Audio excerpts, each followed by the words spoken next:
जय हिंद दोस्तों, आपका स्वागत है आपके अपने चैनल पे जिसका नाम है स्टूडेंट एकेडमी। और आज हम शुरू करने वाले हैं एक ऐसा बेहतरीन चैप्टर जो कि आपके सिलेबस में ही नहीं है ना। कितनी बढ़िया बात कही है मैंने, है ना। तो ये आपका जो चैप्टर है ये आपके सिलेबस में नहीं है, लेकिन फिर भी मैं चाहता हूँ कि सभी बच्चों को इसके बारे में कुछ बेसिक बेसिक जानकारी तो होनी ही चाहिए। मैं इसको बहुत डिटेल में तो नहीं पढ़ाऊंगा, लेकिन हाँ ऊपर ऊपर से आपको गो थ्रू करा दूंगा कि हाँ चैप्टर में ऐसा कुछ था, ताकि जब 11वीं क्लास में साइंस हट रहे तो वहां पर डरे ना, क्योंकि मास्टर कहेंगे अरे कुछ पढ़ के नहीं आए, वैसे चले आए। तो इसके लिए इसको आपको प्रिपेयर करके भेजना है 11वीं क्लास के अंदर। और जिन बच्चों के स्कूल में ये सिलेबस में है चैप्टर जहाँ पे काटा नहीं गया है, उनको इससे बहुत हेल्प मिलेगी। तो आइए शुरू करते हैं हम अध्याय को बिना देरी करे हुए।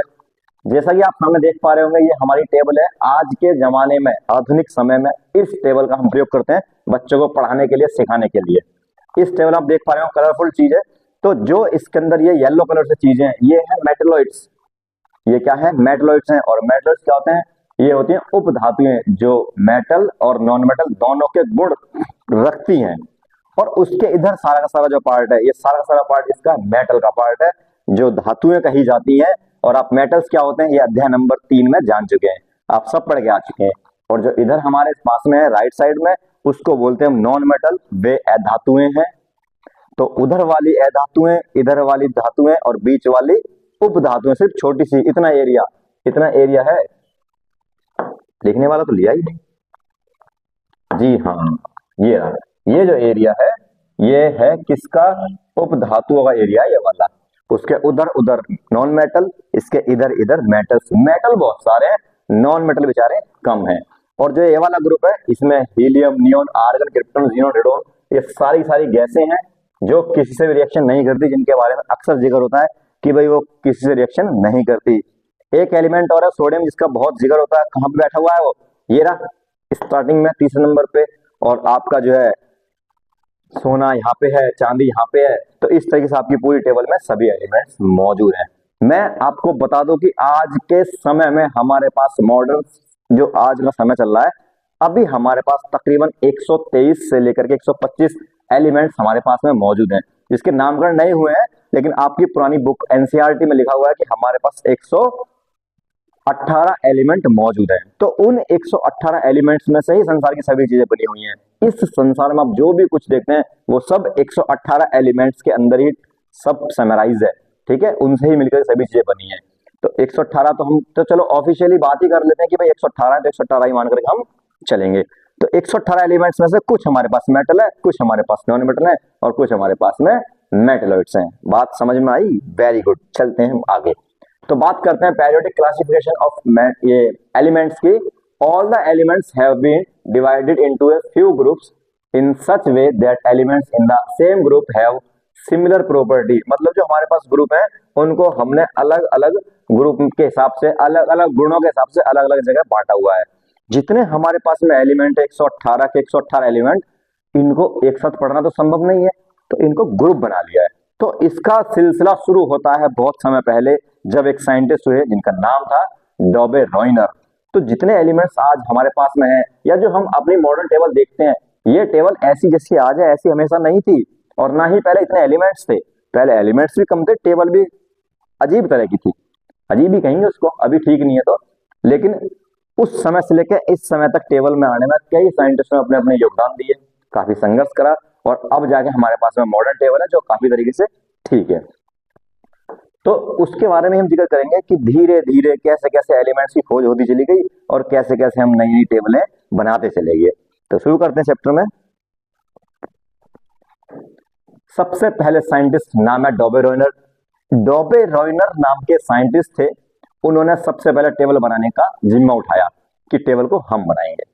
जब उन्होंने अपनी टेबल बनाने के लिए जिम्मेदारी उठाई, तो उस समय हमारे पास में 10, 12, 9, 10 एलिमेंट्स थे, कम एलिमेंट्स थे। तो उन्होंने उनकी टेबल बनानी शुरू करी। और टेबल जब उन्होंने बनाई तो उनकी टेबल में उन्होंने क्या करा, तीन तीन एलिमेंट के जो है ना उन्होंने ग्रुप बनाए। पहले 3 एलिमेंट्स लिए, फिर 3 एलिमेंट्स लिए, फिर 3 एलिमेंट्स लिए। वो 3 एलिमेंट्स का ग्रुप ही क्या कहलाया, उसी ग्रुप को उन्होंने बोला ये क्या है बच्चों, ये है ट्रेड। ट्रिक हिंदी में कहा उसको, ट्रिक। तो ट्रेड है। तो डॉबे रॉयनर ने बनाए तो डॉबे रॉयनर के ट्रेड।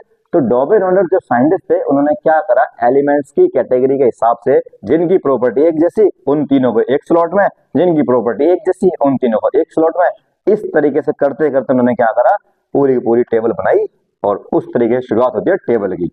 आगे चलते हैं इसमें, when elements are arranged in the order of increasing atomic mass, इस बात पे गौर करिएगा दोस्तों, जो मास होता है एलिमेंट्स का, एलिमेंट्स के नंबर होते हैं, उनके एटॉमिक मास भी होते हैं, तो उन्होंने क्या करा, बढ़ते हुए, जिसका ज्यादा मास, जैसे 1 2 4 6 8, तो पहले कम वाला शुरू में रखा और ज्यादा वाला लास्ट में रखा, तो इस तरीके से बढ़ते हुए क्रम में उन्होंने क्या करा, एलिमेंट्स को अरेंज करा।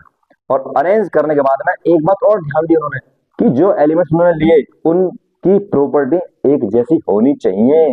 धातु ली तो धातु ही ली, अधातु ली अधातु ही ली, लेकिन ली भी किस तरीके से, पहले जिसका मास कम था वो पहले रखा, जिसका मास ज्यादा था उसको बाद में रखा, जिसका मास और ज्यादा था उसको और बाद में रखा। आगे क्या कहता है उनका नियम, नियम कहता है the atomic mass of the middle elements of the triad being equal to the arithmetic mean atomic mass of the other two elements. उनका कहने का था, औसत का फॉर्मूला उन्होंने यहाँ पे लगाया, एवरेज फॉर्मूला। उन्होंने बोला कि भैया हम क्या करेंगे, हम 3 एलिमेंट्स लेंगे, 3 एलिमेंट के बनाएंगे ग्रुप। जैसे मैं आपको यहाँ समझा दूं कि एक एलिमेंट हमारे पास में x है, एक एलिमेंट हमारे पास में y है, एक एलिमेंट हमारे पास में z है, और तीनों की तीनों प्रॉपर्टियां एक जैसी दर्शाते हैं। तो उन्होंने कहा 3 एलिमेंट लेंगे और उन्हें बढ़ते हुए क्रम में अरेंज करेंगे। मान लो इसका मास हो गया 1, इसका मास हो गया 2, इसका मास हो गया 3। तो उन्होंने कहा कि हमारा जो नियम क्या कहता है, वो ये कहता है कि हम पहले बढ़ते हुए मास पे 3 एलिमेंट्स को ग्रुप बना लेंगे और उनकी केमिकल प्रॉपर्टी एक जैसी होनी चाहिए। ये तीनों एक जैसी है, एबीसीडी के लेटर है। तो फिर क्या करेंगे, जो पहला एलिमेंट है एक्स और वाई दोनों का एटॉमिक मास जोड़ देंगे और 2 से डिवाइड कर देंगे, जो कि वाई के बराबर आएगा। वैसे ही तो करके देखते हैं, एक्स की वैल्यू 1 और जेड की वैल्यू कितनी 2, और सॉरी जेड की वैल्यू कितनी 3 डिवाइड में 2, तो इधर कितना, वाई का मास कितना, वाई का मास पहले से 2 ही है, यहाँ पे 2 लेंगे। इसको सोल्व करेंगे 4/2 कितना आ जाएगा, 2 आंसर आ जाएगा और ये वाई के बराबर होगा। तो लगभग लगभग बराबर होगा, यहाँ तो एग्जैक्ट आ गया, लेकिन उन्होंने कहा था कि हाँ उसके आसपास होगा, तो इसको उन्होंने अपने ट्रेड कहा कि हाँ अब ये 3 एलिमेंट क्या बनाएंगे, ये 3 एलिमेंट बनाएंगे दोस्तों ट्रेड। चलते हैं नेक्स्ट अगली स्लाइड पे, वहां पे उनका पहला ट्रेड आपके सामने है। अरे ये कैसा कर दिए हो यार, उनका जो पहला ट्रेड है, ये टेबल नीचे आ गई है, सब खराब हो गया, लेकिन आपको ध्यान रखना है इस चीज का, ठीक है। वो क्या होगा कि सेकंड वाली में आप देख पाएंगे इस तरीके से है, लेकिन वो तो सेकंड में आ जाएगा। हाँ, तो जो हमारा जो पहला ट्रेड है, मतलब हमारा नहीं है भैया, डॉबे रोनर का है। उनका जो पहला ट्रेड है, उन्होंने क्या कहा, उन्होंने ये कहा था एलिमेंट्स लिथियम, मार्कर लेते हैं बढ़िया सा मार्कर, सुंदर सा मार्कर। उन्होंने कहा था element lithium, sodium and potassium have similar chemical property, यानी कि तीनों के तीनों एलिमेंट एक जैसी प्रॉपर्टी दिखाते हैं, इसलिए तीनों एलिमेंट को एक ग्रुप में रखेंगे। तो उन्होंने तीनों को एक ग्रुप में रखा। एग्जांपल के लिए आप देख सकते हैं क्या है इनकी प्रॉपर्टी कि दीज आर मेटल्स, सभी के सभी मेटल हैं, तीनों के तीनों मेटल हैं, धातुएं हैं। Of the element react with water to form alkalis and hydrogen gas. अगर सबकी रिएक्शन किससे करा दें दोस्तों, हम करा दें किससे, पानी से, तो क्या बनाएंगे, हाइड्रोजन गैस बनाएंगे और एल्कलाइन बनाएंगे, तीनों के तीनों। अगली प्रॉपर्टी क्या है कि सबकी वैलेंसी क्या होती है, सबकी वैलेंसी होती है 1। अब भैया लफड़ा इस बात का है कि आपको वैलेंसी नहीं पता, यही तो बात है। चलो वैलेंसी बताते हैं। वैलेंसी का मतलब होता है कि कोई भी एलिमेंट अपने बाहर की शेल को फुल करना चाहता है, इलेक्ट्रॉन्स दे करके या इलेक्ट्रॉन्स ले करके। तो जितने इलेक्ट्रॉन्स को हम देते हैं शेल को भरने के लिए, या जितने किसी से लेते हैं शेल को भरने के लिए, उसी को ही कहते हैं वैलेंसी। तो सबकी वैलेंसी कितनी है 1, क्योंकि सब अपना एक एक इलेक्ट्रॉन औरों को डोनेट कर देते हैं, ठीक है जी हाँ। तो हमने टेबल बनाई यहाँ पे, तो पहले तो एलिमेंट्स के नाम लिखे, लिथियम का जो है सिंबल Li है, इधर मत देखो इधर देखो, वहां नाम लिखे हुए कुछ और नहीं है। तो lithium Li, sodium Na, potassium K, इस तरीके से लिखा हुआ लिथियम सोडियम, सॉरी सोडियम, ये रहा सोडियम, लिथियम, सोडियम और ये पोटेशियम। लिथियम का नंबर कितना है 7, पोटेशियम नंबर कितना है 39। तो 7 + 39 को डिवाइड कर देंगे 2 से, तो जब दोनों को जोड़ेंगे 39 को और 7 को, तो कितना आएगा आंसर 46 आएगा। तो यहाँ पे लिखेंगे 46 और बट्टे में कितना करेंगे 2 और 2 से काटेंगे तो आंसर आ जाएगा 23। और 23 ही किसका है? सोडियम का है। ये देखो, तो इसी प्रकार से उन्होंने बोला कि भाई हमारा ये एक ट्रेड है, ठीक है। और ये ट्रेड भी किसका है? एल्केलाई मेटल का। नेक्स्ट आगे चलते हैं, अगले ट्रेड को देखो। अगला ट्रेड उनका एल्केलाइन का, ये वो था एल्केलाई का, ये है एल्केलाइन अर्थ मेटल। इसमें उन्होंने क्या करा, इसके अंदर उन्होंने कहा कि the elements calcium, strontium and barium have similar chemical property. यानी कि अब की बार उन्होंने क्या करे, 3 एलिमेंट लिए और तीनों कौन कौन से? एक कैल्शियम लिया, एक स्ट्रोंशियम लिया और एक लिया उन्होंने बेरियम। तीनों की प्रॉपर्टी सेम है, उनसे उन्होंने क्या बनाया? एक ट्रेड बनाया। क्या प्रॉपर्टी थी उनकी? उनकी प्रॉपर्टी थी कि सभी मेटल हैं, पहली बात। दूसरी, the oxides of the alkalines in nature. अगला, ऑल द एलिमेंट्स है वैलेंसी 2, सबकी वैलेंसी 2 है और सबका एल्केलाइन नेचर की क्या बनती है? ऑक्साइड्स बनती हैं। एलिमेंट्स देखेंगे आप कौन से हैं? कैल्शियम, स्ट्रोंशियम और बेरियम। इन तीनों की उन्होंने क्या बनाई? एक ग्रुप बनाई, ट्रेड बनाया। कैल्शियम का नंबर कितना है? 40, स्ट्रोंशियम का 88, मास है इनका इसका 137। तो इनका नियम क्या कहता है कि हम क्या करेंगे, 40 लेंगे इधर और प्लस करेंगे 137 डिवाइड बाई 2। अब 40 में जब इसको जोड़ेंगे तो 40 40 80 और 3 कम मतलब 77, 177 अपॉन में 2। और जब इसको हम काटेंगे तो लगभग काटें तो इसको 2 से काटेंगे, 2 8 16 बचा 1, 2 8 16, पॉइंट में कुछ आंसर आएगा लेकिन लगभग किसके बराबर हो गया है? ये 88 के बराबर हो गया। तो ये उनका सेकंड ट्रेड। नेक्स्ट चलते हैं उनके पास में थर्ड ट्रेड उनका हैलोजन ग्रुप उन्होंने लिया। तीसरे में हैलोजन एक समूह है, उसमें एलिमेंट्स कौन कौन से आते हैं? उसमें आते हैं क्लोरीन, ब्रोमीन, आयोडीन। तीनों की प्रॉपर्टियां सेम थी। क्यों? क्योंकि सभी के सभी क्या है? सभी के सभी है नॉन मेटल। पहली प्रॉपर्टी यही है। और दूसरी प्रॉपर्टी है कि जब वो वाटर के साथ रिएक्ट करते हैं, all these elements react with water to form acid. जब जब पानी से रिएक्शन करेंगे ये तब तब क्या बनाएंगे? एसिड्स बनाएंगे, ठीक है।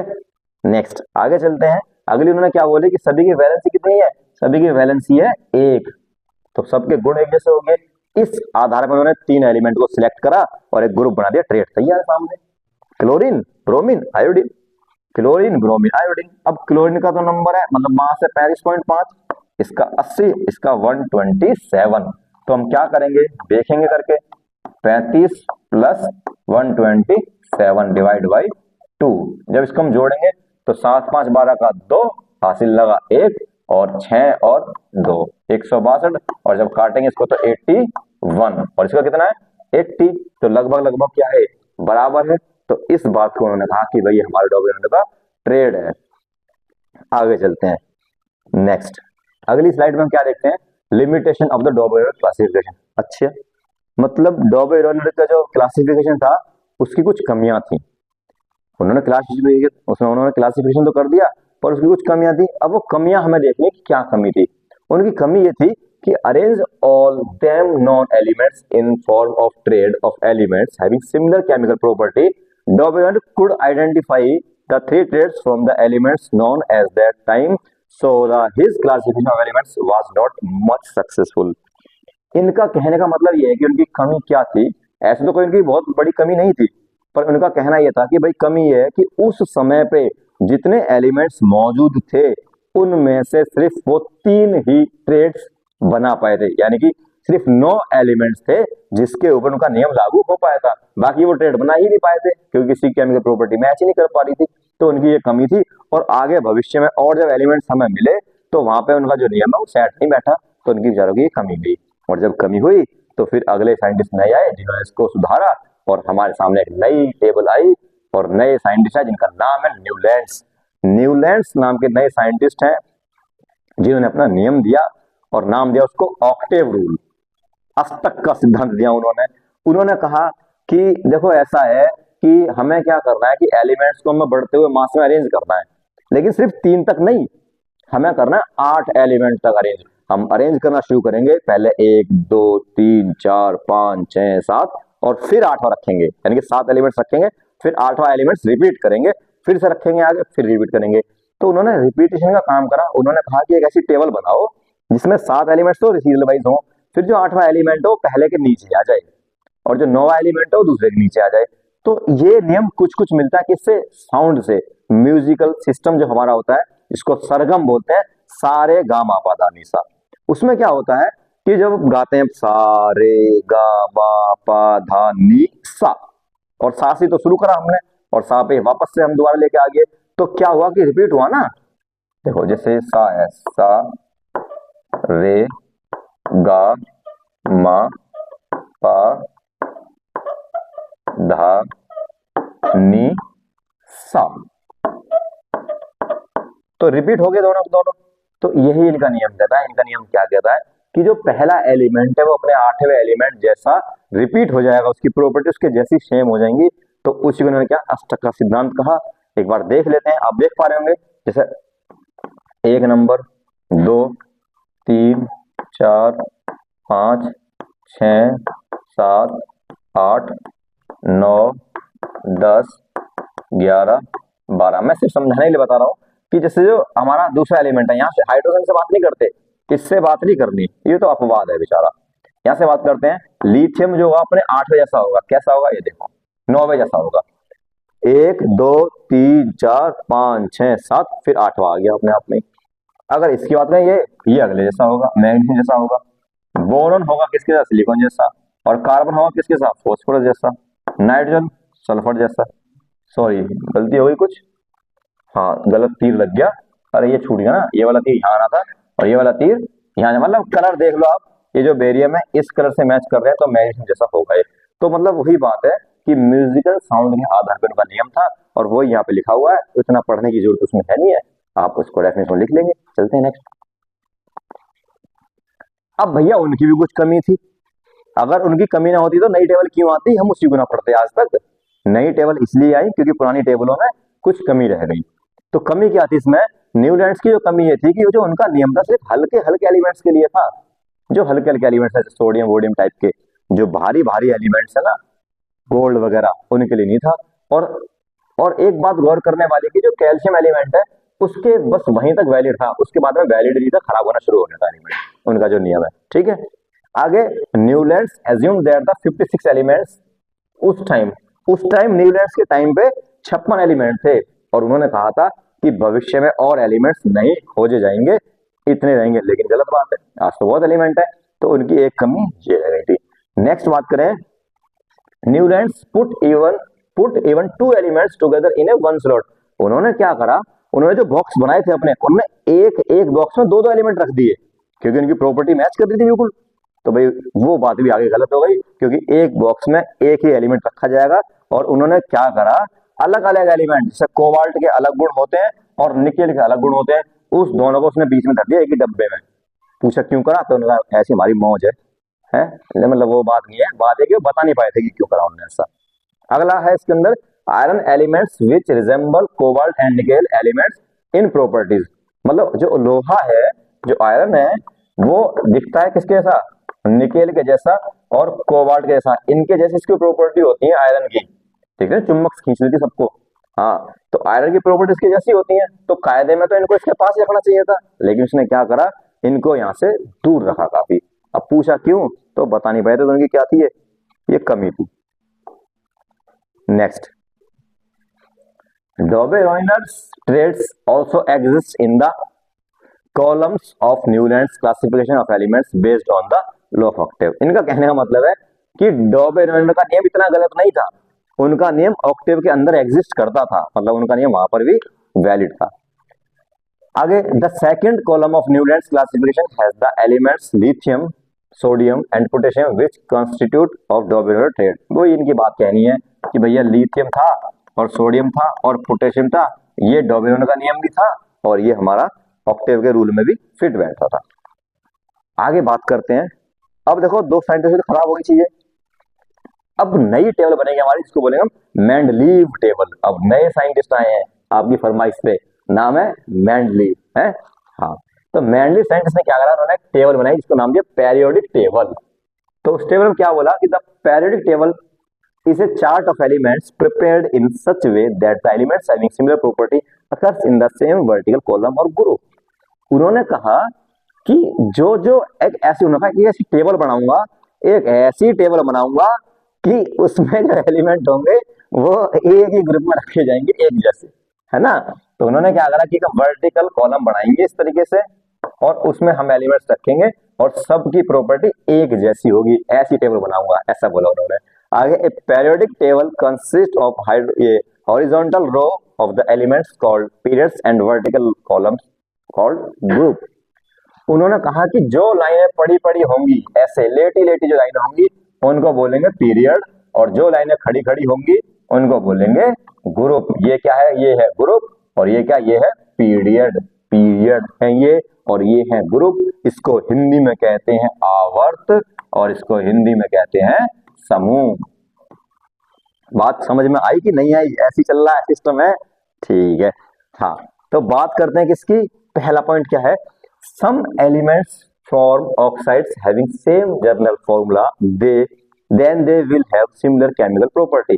उन्होंने कहा कि जो जर्नल फॉर्मूला है किसी का, जैसे मैं बताता हूं आपको, ठीक है, घबराना नहीं है दोस्त। कहाँ लूं, यहां लिखता हूं, इधर, लिथियम आर, ठीक है। या आपको समझ में आएगा तो क्या करना है, हमको लेना है यहाँ पे ये एक्स लेना है, एक्स X2O, दूसरा XO2, तीसरा XO, और यहाँ पे X क्या है हमारे पास में? ये हमारे पास में कोई भी एलिमेंट है, और O क्या है हमारे पास में? O ऑक्साइड है। तो उन्होंने एक जर्नल फॉर्मूला सेट करा और उसके आधार पर उन्होंने एलिमेंट्स को टेबलों के रूप में बांटना शुरू कर दिया। एग्जाम्पल के लिए आप यहाँ देख सकते हो कि लिथियम सोडियम पोटेशियम का जो फॉर्मूला ऑक्साइड बनी, lithium dioxide, sodium dioxide, potassium dioxide, sorry oxide है, डाइऑक्साइड नहीं है, ठीक है। हाँ, आगे चलते हैं। अगला उन्होंने क्या बोला? दूसरा, एक तो उन्होंने जर्नल नेम लिया उन्होंने ऑक्साइड्स के ऊपर, दूसरा if some elements form hydride, और उन्होंने क्या लिया? हाइड्राइड, मतलब उसमें हाइड्रोजन भी ऐड हो सकते हैं। जैसे आप देखा होगा lithium hydride, sodium hydride, potassium hydride. तो उन्होंने क्या करा?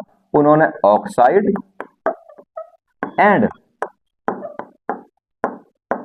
हाइड्राइड इन दो के जर्नल फॉर्मूले बनाए और उसके आधार पे अपनी टेबल उन्होंने सेट करी, और टेबल में जो लाइनें खड़ी खड़ी लाइनें थी उनको ग्रुप कहा, जो लाइनें पड़ी पड़ी लाइनें थी उनको उन्होंने पीरियड कहा, और टेबल बनके तैयार थी उनकी।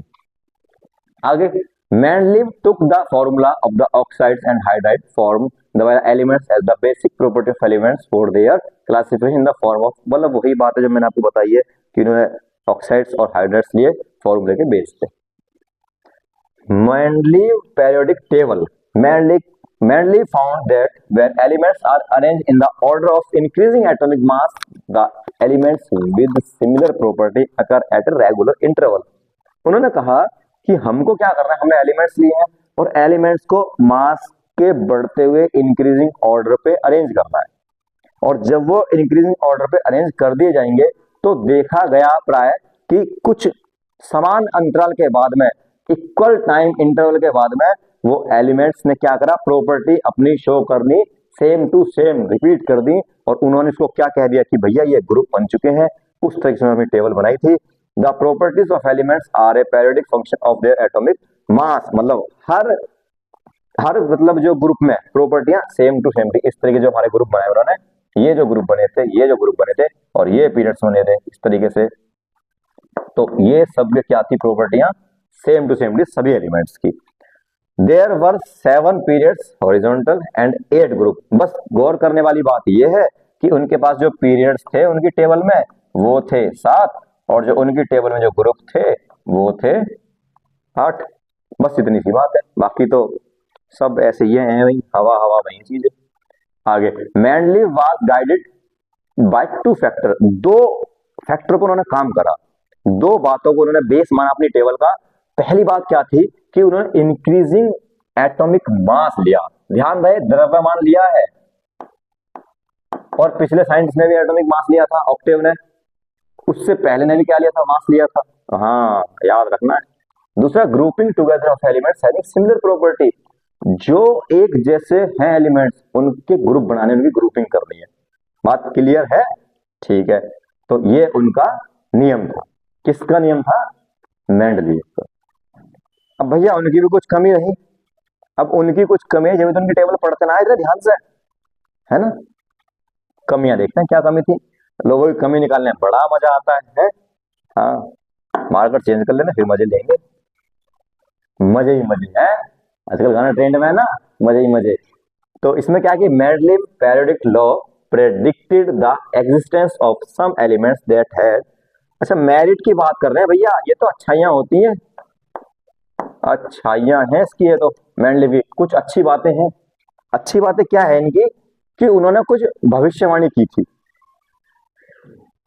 उन्होंने कहा कि भविष्य में ऐसा होगा, एक दिन ऐसा आएगा कि एलिमेंट्स की खोज होगी, और जिस दिन एलिमेंट्स की खोज होगी ना, उसे यहाँ यहाँ रखना, मैं अपनी टेबल में जगह छोड़ के जा रहा हूँ। और उन्होंने अपनी टेबल में उनके लिए जगह पहले ही छोड़ दी थी कि यहाँ पे एलिमेंट मिलेंगे और उसकी प्रॉपर्टी ऐसी होगी, यहाँ सेट करना। और ऐसा ही हुआ, भविष्य में एलिमेंट्स ढूंढे गए और मिले, और जहां उन्होंने जगह छोड़ी थी वहां पे वो सेट भी हो गए। उसके नाम आपके सामने बोर्ड पे हैं, गैलियम, स्कैंडियम और जर्मेनियम। ये तीन उसके एलिमेंट्स थे जो बाद में मिले। दूसरा उनकी अच्छी बात क्या थी कि Mendeleev periodic table could predict the properties of several elements on the basis of their position in the periodic table. मतलब उनकी टेबल की खास बात ये थी कि उस टेबल में तुम किसी भी एलिमेंट्स को पकड़ लो और उसकी आप प्रॉपर्टी बता सकते हो उस आधार पे कि वो कहां पे बैठा हुआ है। अगर वो कहीं पे बैठा हुआ है तो वहां पे बैठने की कुछ खास विशेषताएं होती हैं, वो उसके अंदर होंगी ही होंगी। तो दूसरा फायदा उसका ये था। और तीसरा फायदा क्या था कि Mendeleev periodic table could accumulate noble gas when they were discover. मतलब जब बाद में नोबल गैस की खोज हुई, नोबल गैस कौन सी? Helium, neon, argon, krypton, xenon, radon. ये जब नोबल गैसों की बाद में खोज हुई तो इस पूरी की पूरी गैसों को अपनी टेबल में बड़े मजे से उन्होंने अपनी टेबल में उन्हें जगह दे दी। तो ये उनकी अच्छी बातें हैं भाई। हाँ, लेकिन दोस्तों ऐसा होता है कि गलतियां तो कुछ हो ही जाती हैं। हाँ, तो उनकी कुछ कमियां भी थी। उसकी कमी क्या थी? जो आइसोटोप्स होते हैं, आप आइसोटोप्स कौन होते हैं? वे होते हैं आइसोटोप जिनका एटॉमिक नंबर होता है सेम, लेकिन मास होता है उनका अलग अलग। जैसे क्लोरीन है, ये क्लोरीन है, नंबर है इसका 17, लेकिन इसका मास कितना है? इसका मास है 35, और एक और क्लोरीन है उसका मास कितना है? 37। ऐसा कुछ है पॉइंटों में। अब इन्हें रखा कहां बेचारा हो? तो कहने में मेरा मतलब ये है कि वो जो आइसोटोप्स है ना, उसके लिए वो जगह नहीं दे पाए थे, ये कमी थी उनकी। दूसरी बात, wrong order of atomic mass of some elements could not be explained. कुछ एलिमेंट्स का उन्होंने कर दी थी गड़बड़, और वो एलिमेंट्स कौन से हैं? सॉरी, निकेल और कोबाल्ट। जो निकेल और कोबाल्ट है, जिसका मास कम था उसको रखना चाहिए था बाद में, पहले उन्होंने रख दिया बाद में, और जिसका मास ज्यादा था उसे रख दिया पहले। पूछा क्यों? या मैंने बता, बस रख दिया बस। तो उनकी एक कमी ये थी। अगली कमी क्या थी उनकी? कि जो हाइड्रोजन होता है उसको अपनी टेबल में जगह नहीं दे पाए थे। उनसे पूछे भैया इस हाइड्रोजन को कहाँ रखें? ना मुझे नहीं पता इसे कहाँ रखो। तो अपने हाइड्रोजन को वो अपनी टेबल में जगह नहीं दे पाए थे। अगला को टॉपिक है present basis for the classification of elements. आज के आधार पे जो मतलब एलिमेंट्स का हमने क्लासिफिकेशन करा है, वो किस आधार पे किया है? तो क्लासिफिकेशन क्या हुआ है? एटॉमिक नंबर पे। बात समझ में आई? अभी तक हमने क्या करा था, जो हम अपनी टेबल बना रहे थे, तीनों के तीनों साइंटिस्ट, मेंडलीव हो जाए उसमें, चाहे उसके अंदर डॉबेरमैन हो, चाहे ऑक्टे हो, न्यूलैंड्स वाले जो हो, उन्होंने सबने क्या करा? मास लिया। लेकिन यहाँ पे इन्होंने क्या लिया? एटॉमिक नंबर लिया हमने अब मॉडर्न टेबल में, और बस लेते ही काम, मतलब लेते ही मजा आ गया। जैसे ही एटॉमिक नंबर लिया, सारे कष्ट दूर हो गए, बढ़िया मस्त टेबल बनी, आपके सामने थी, इस स्टडी में दिखाई थी मैंने। The present basis for the classification of elements is their electronic configuration. अब इलेक्ट्रॉनिक कन्फिग्रेशन के आधार पर उन्होंने टेबल बनाई। टेबल बनाने के दो कारण रहे। पहला रहा एटॉमिक नंबर, दूसरा रहा इलेक्ट्रॉनिक कन्फिग्रेशन। इलेक्ट्रॉनिक कन्फिग्रेशन क्या होता है मैं बताता हूं। अरे मैं बता रहा हूं, घबराना नहीं है। सोडियम है, या का नंबर कितना है? 11। तो एक तो नंबर के आधार पर ली हमने टेबल, और दूसरी वाली इसकी कन्फिग्रेशन के आधार पे क्या होती है, इसकी होती है 2, 8 और 1, मतलब एलिमेंट्स में कितने कितने इलेक्ट्रॉन्स किस किस शेल में पाए जाते हैं, वो कन्फिग्रेशन होती है। तो इसके आधार पे हमारी मॉडल टेबल बनके तैयार हुई है। एक बात और बता दूं मैं, ये जो बात है बताई किसने थी, ये बताई थी हेनरी मोजले ने। और भाई साहब उनका नाम है ना मोजले, उन्होंने मौज ही ले ली बिल्कुल। जिस दिन से उन्होंने बताया उस दिन से टेबल ऐसी चल रही है, सूटम साठ चल रही है टेबल, आज तक गलत नहीं हुई। अगला, कमियां है कुछ मेंडलीव की, उसको बाद में एक्सप्लेन करा गया है। वो क्या है, अपने आप एक्सप्लेन हो गया। वो कैसे, जैसे हमने एटॉमिक नंबर पे टेबल बनाई, क्लोरीन का जुगाड़ हो गया, क्योंकि क्लोरीन का नंबर कितना है, 17 नंबर है। और एटॉमिक नंबर तो हर एलिमेंट का एक ही होता है। और रही बात हाइड्रोजन की, उसे सबसे पहले धर दिया, नहीं तो भैया इसका नंबर एक है, सबसे पहले रखो इसको अलग बिल्कुल। और फिर एक्सप्लेन करते हैं पोजीशन के बारे में, तो कोबाल्ट और निकेल भी सेट हो गया आराम से। पहले कोबाल्ट कर दिया, फिर निकेल कर दिया, मतलब मौज ही कर दी उन्होंने, मौज लेने मौज ही ले दी।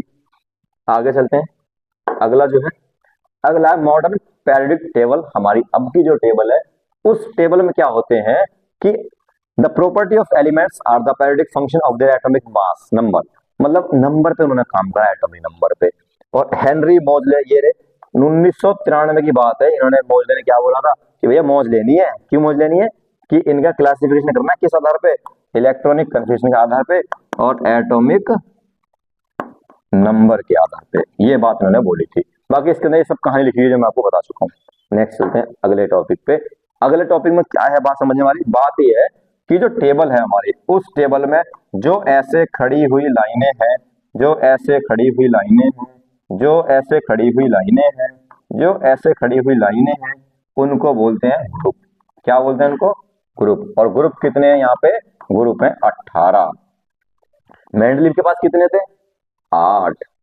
और जो लाइनें पड़ी हुई हैं इस तरीके से, जो लाइनें पड़ी हुई है इस तरीके से, जो लाइनें पड़ी हुई हैं उनको क्या बोलते हैं, पीरियड्स। और वो कितने यहाँ पे, 7। बस यही बात है। In the periodic table metal have been separated from non metal in the metalloids. मतलब कहने का मतलब ये है कि धातुओं को और अधातुओं को अलग करने की जिम्मेदारी किसको मिली है, वो मिली है मेटलॉइड्स को डायगोनली, है ना। उन्होंने ऐसे तिरछा करके आधे उधर आधे इधर, आधे तो नहीं है पर मतलब कुछ इधर और उधर, एक तरफ मेटल्स एक तरफ नॉन मेटल्स। तो समझ में आ गई बात, वेरी गुड। अब हम क्या करेंगे, जो हमारी पूरी मॉडर्न जो टेबल है हमारी, ये मॉडर्न टेबल आपको दिखा देंगे फिर दोबारा से। कहाँ है भैया, खुल जा सिम सिम, खुल गई, खुल गई ना, कहते खुल जाती है, खुल जा सिम सिम।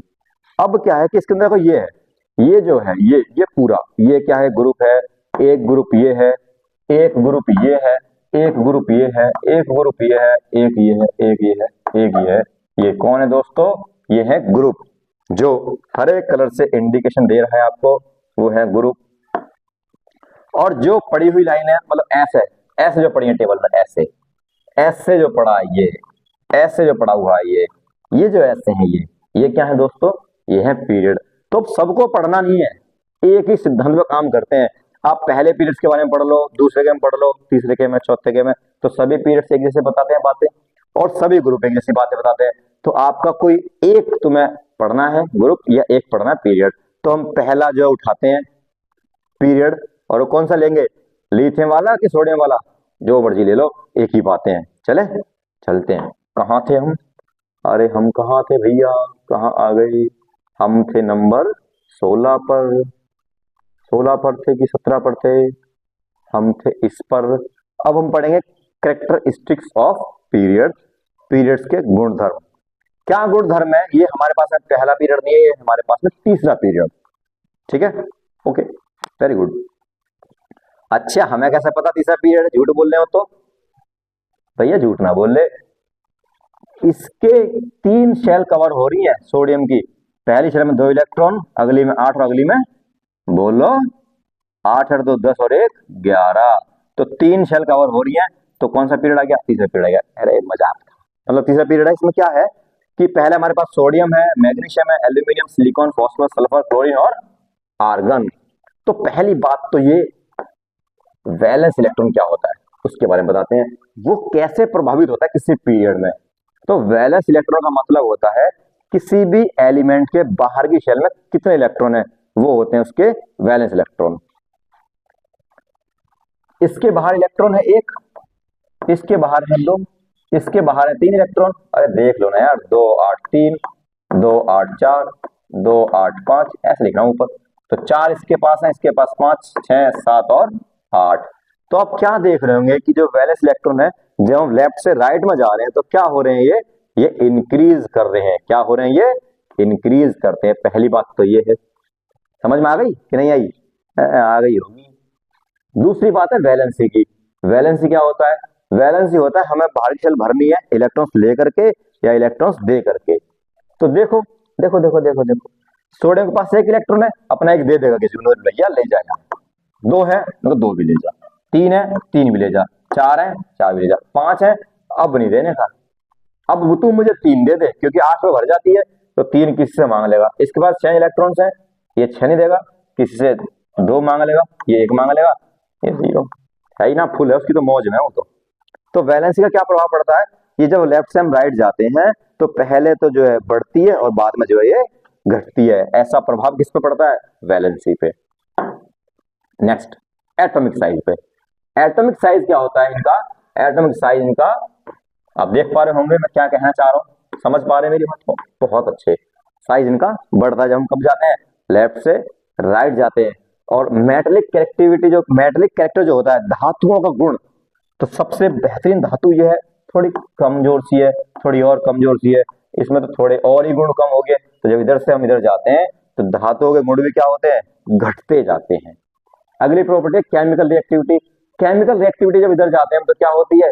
घटती चली जाती है, क्योंकि सबसे रिएक्टिव ये होता है, इससे कम रिएक्टिव, ये इससे भी कम रिएक्टिव, ये और कम रिएक्टिव।